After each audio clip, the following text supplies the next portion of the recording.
And what's up, this is Chris on the longest way, trying as always to walk back from China to my home in Germany. Today is October the 6th, 2023. It's a Friday, I think. And I'm still walking with a weirdo. We have come to Spira, a German city here. One of the more important German cities in the Middle Ages. And a center of Jewish life in Germany. There's Speyer, there's Worms, and then there's Mainz. And we're gonna go from Speyer to Worms and then to Mainz. They're that way. Now we're in the first one, Speyer, and we chose to, as we're leaving Speyer, to walk through the old Jewish cemetery. Well, actually no, this is not the old Jewish cemetery, this is the new Jewish cemetery. Because the old medieval Jewish cemetery was abandoned, I guess, or probably, if you know a little bit of German history or European history, not so voluntarily abandoned, but more like forcefully. So in the late 19th century, the Jews of Speyer made a new cemetery, and this one. And there's some graves from the 19th century, from the 20th century. And one thing I learned when the weirdo and I visited a museum of Jewish life in Speyer yesterday is that, remember how I showed you the little rocks on the concentration camp memorial in that Bavarian forest? What was it called?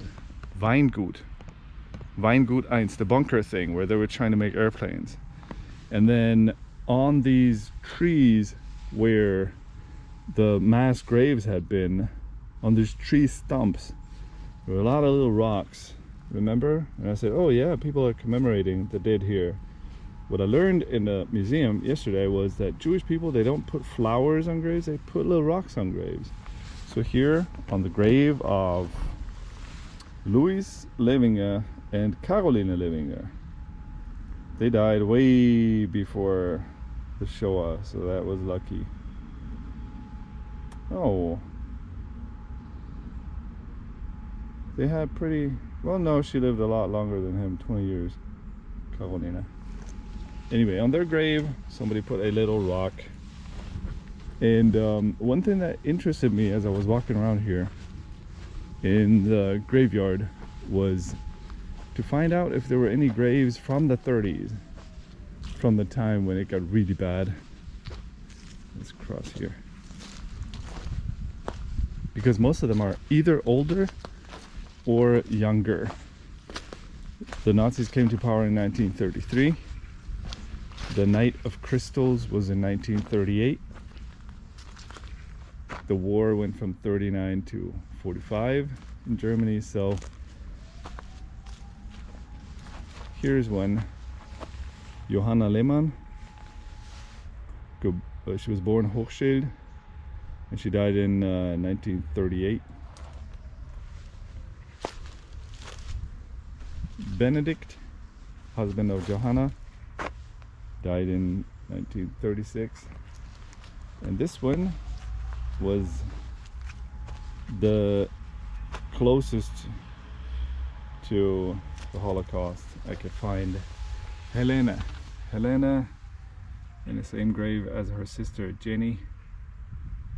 Jenny died before the Nazis came to power. She died in 1931, and Helena died in 1939, so she died after the Night of Crystals on November 9th, 1938. She died way into Nazi Germany when the persecution of Jews was full underway. That's when she died. And these are new. And I talked to the lady that worked at the cash register in the museum, and I said, are you part of the Jewish community? And she said no. She said the original Jewish community wasn't here anymore, but some new people had come, and these are here. A lot of the names look Eastern European. Looks like they might have immigrated from Russia, from Belarus, from Ukraine. And that's the Jewish cemetery of Speyer.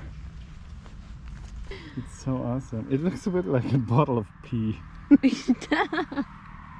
It does. Is it tasty? I sweat a bottle of pee. And a day that never ends. No. I mean, we're good, but honestly... It's gonna get dark soon. But we will be happy because pee. How is it, weirdo? It's really tasty. Do people stop and turn around and be like, so pretty? Yeah, I think so.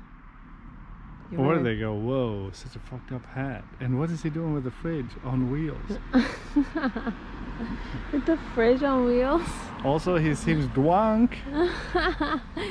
Dwunk. Oh,